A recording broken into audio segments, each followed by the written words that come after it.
Hey guys, and welcome back. It's currently Monday. Last session was on Saturday. It's pretty crazy, I know. I made $4,000, but I was only able to record one good hand from that session to go over. Sometimes the hands just aren't interesting. You might make money, but they're not worth going over, and that was the result of Saturday's session. Yesterday, I did not play any poker. I was at some friends' villa that were staying here from France. We had a great time just playing ping pong, basketball, all the fun stuff you can think of, enjoying the sun, enjoying the pool. It was a great day. But now we're back in the action, and I have some great news. We're now up over $11,000 on the trip. We are for sure now on our way to our goal. And now that we got out of that downswing, I kind of want to set a new goal, 20K plus minimum. We can for sure do it. We've been playing good. We've been running good. That downswing was probably one of the worst card distributions that I've got in years of playing poker, so I 100% believe this is doable. Still looking for a good hand to go over and review with you guys, go in-depth analysis style on it as well. I'll see you guys on the table. Hopefully we can get that. We're gonna be playing the 2-5 today. Wish us luck. We buy in for $1,000, but slowly had to add on $300 after losing a couple small pots. We look down at my nephew's favorite hand, 6-7. We're on the button in this hand, and there's a cutoff open from a pro. His name is Gene, and he's from France. We have absolutely no need to isolate Gene, as he's a solid player and I respect his game a lot. So I just make the call on the button, knowing that there's a couple fish in the blinds that I hope to come along as well. They both end up making the call, so we're 4 ways headed to a flop, and it comes out the 10 of hearts, the 9 of hearts, and the 3 of clubs. So we flop a straight flush draw, and the action ends up checking all the way to me. First thing that goes through my head is, does Gene have a protected checking range here? Meaning, does he ever check any strong hands to me? And the answer I came up with was no, because I've seen him bet multi-way in the past, especially when he's one of the last people to act. So I think I can bet pretty wide here, and we have a perfect candidate to do so.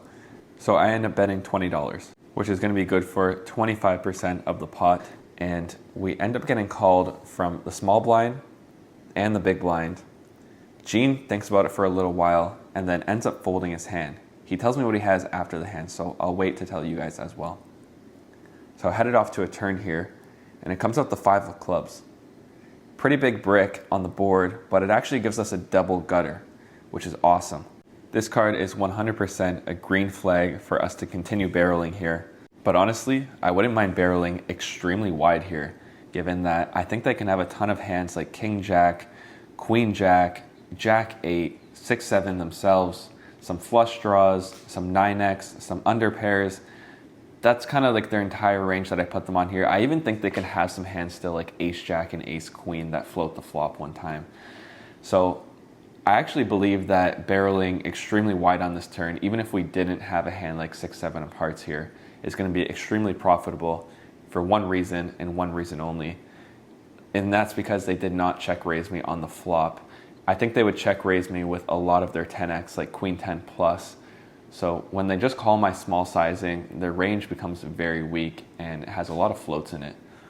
Since they have a weaker range, I don't think I need to go over bet here. So I go for a bet of $125. I think this will get the job done, and maybe they still call me with some nut flush draws and some open-ended straight draws. But again, I think we can barrel them off by the river, so that is the plan. But they both snap full to the sizing, so we take down the pot. Something I thought was pretty interesting though is that on the flop, Gene told us that he folded Jack 10. So we got a 10 to fold to a $20 bet. And he saw me writing down the notes to this hand. So I show him that he got owned by our small little bet on the flop. But that's okay, because now he's got something to think about on his way back to France. The whole table has agreed to the straddle, and the action folds to the button. Andy makes it $30. The small blind calls pretty quickly, and we look down at King 10 of diamonds. I think this could be a great squeeze spot, but there's a recreational in the straddle, and I want him to come along as well, so I just make the call. And exactly as we hoped, he makes the call as well, so we're 4 ways headed to a flop. I have dreams about this flop coming out 10 high, or maybe us hitting some sort of 2 pair or weird straight, some sort of equity. But that's not what comes. It comes out the Queen of diamonds, the Jack of diamonds, and the 9 of diamonds. So We hit a straight flush to the king on the flop. Pretty nuts, pretty insane. I don't know why in the moment I didn't even like really think about it. It felt normal for some reason. It shouldn't feel normal. Maybe I've been running too good. Small blind checks it over to me. I check, straddle checks, and it's on the button player. He goes for a bet of $75 here. Pretty large, pretty polarized. I don't want to scare anyone away. I have the absolute nuts. I don't see a reason for raising here. The only thing I'm really going to get called by is 2 pairs sets and straights probably, and maybe some ace-x of diamonds. And again, even if the deuce of diamonds comes out and someone has the ace of diamonds, we're going to cooler them. So I flat. And the straddle player makes the call as well. So we're looking pretty good here. But the turn comes out and it's an offsuit 7. I check, the straddle checks, and the button player quickly checks back. So our hopes of winning a big pot here go down the drain, and the river comes out and it's somewhat of a brick. It's the 9 of clubs. I check again, hoping for this big blind player to have some sort of slow play trap or some sort of value bet himself, or maybe even a bluff with the ace of diamonds. But he checks and the button checks back. So we're gonna scoop this pot. What? High hand. Professional flopper. Whoa, Wow. man. Whoa. Look, I got third nuts. Whoa.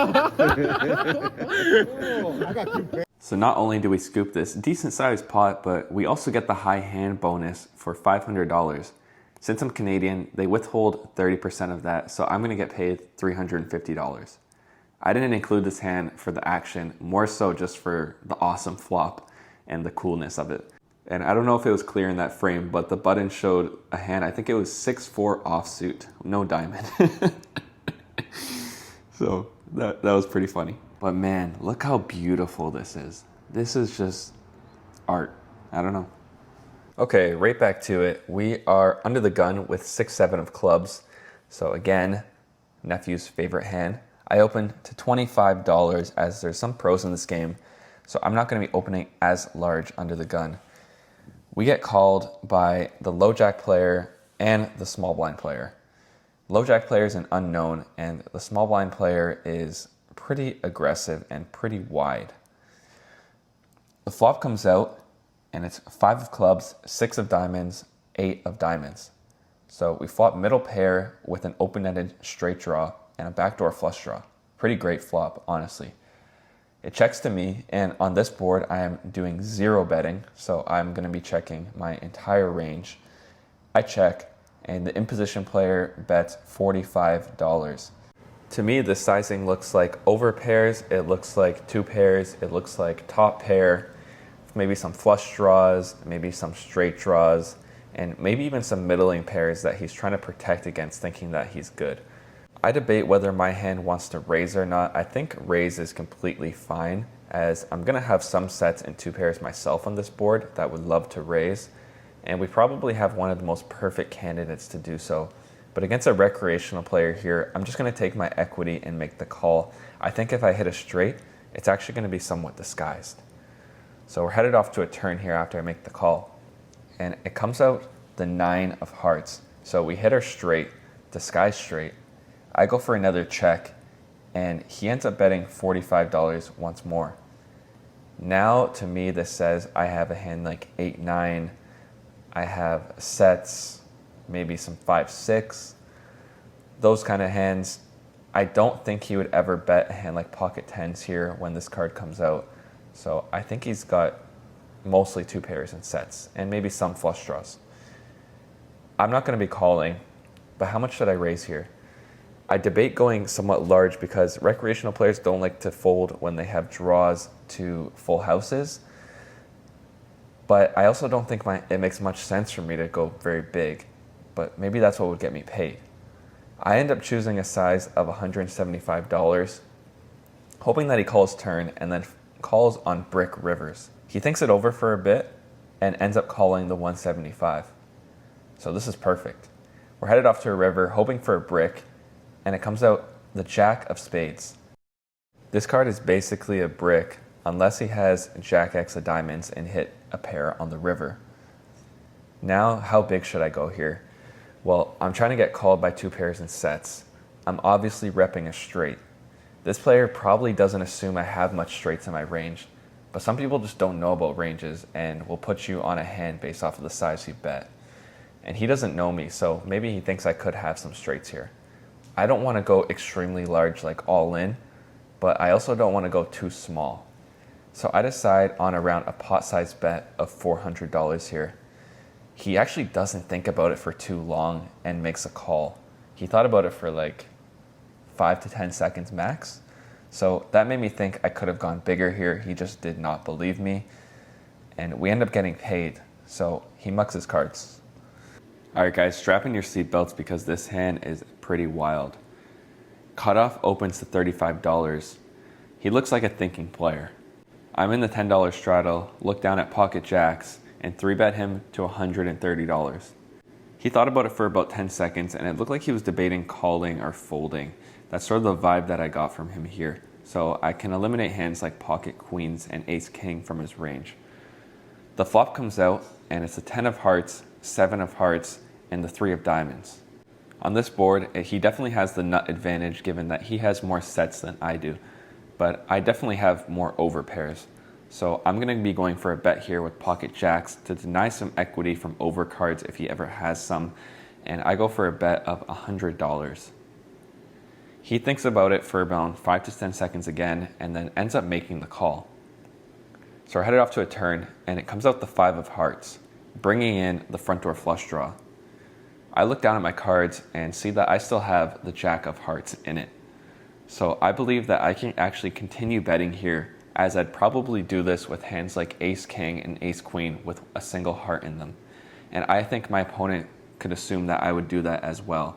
So I think I can get paid off here still by hands like 10x, pocket 8s, pocket 9s, and maybe some 7x even.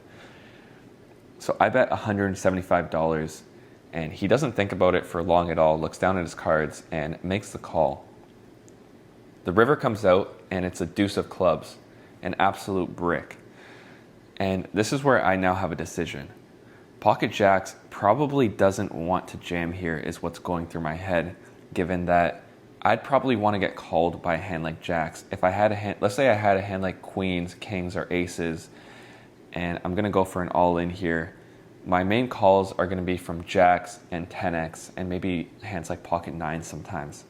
So jamming jacks doesn't really do anything great here because now I would just have to hope to get called by 10x, pocket 8s, or pocket 9s, or maybe even a worse hand that wants to hero call me. Who knows? But there's something about the timing tells that I picked up pre-flop, on the flop, and on the turn, and his facial expressions that really showed me that he was looking to hero call me. It didn't feel like he had a nut hand here. So I actually thought that he would check back a lot, and I want to get max value. So I basically did a close my eyes jam here and go all in for 600 effective. And he tanks forever. It was about 5 minutes, I'd say, that goes by here. I'm trying my best to just keep a straight face. So I'm just waiting. And eventually he ends up sticking in the call. And I flip over my pocket jacks, and they're going to be good here. So it looks like our reads were right and we made the right play. In theory, though, jamming jacks here I don't think is a great play. But you had to be there.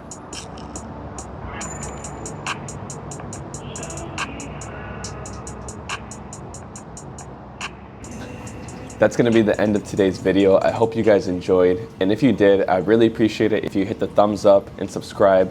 It helps the channel out a lot, helps me out a lot, and it goes a long way. Something that people have been frequently asking me is, what sort of poker tracking app do you use? It's called Left Pocket Poker. I've been using it for the last 2 weeks, and honestly, it's been great. Definitely a good day, and we're now up a total of just over 11,000 on the trip. I can't wait to show you guys the next video. It's going to be awesome. That's releasing next week, so stay tuned, and I hope to see you guys there. Peace.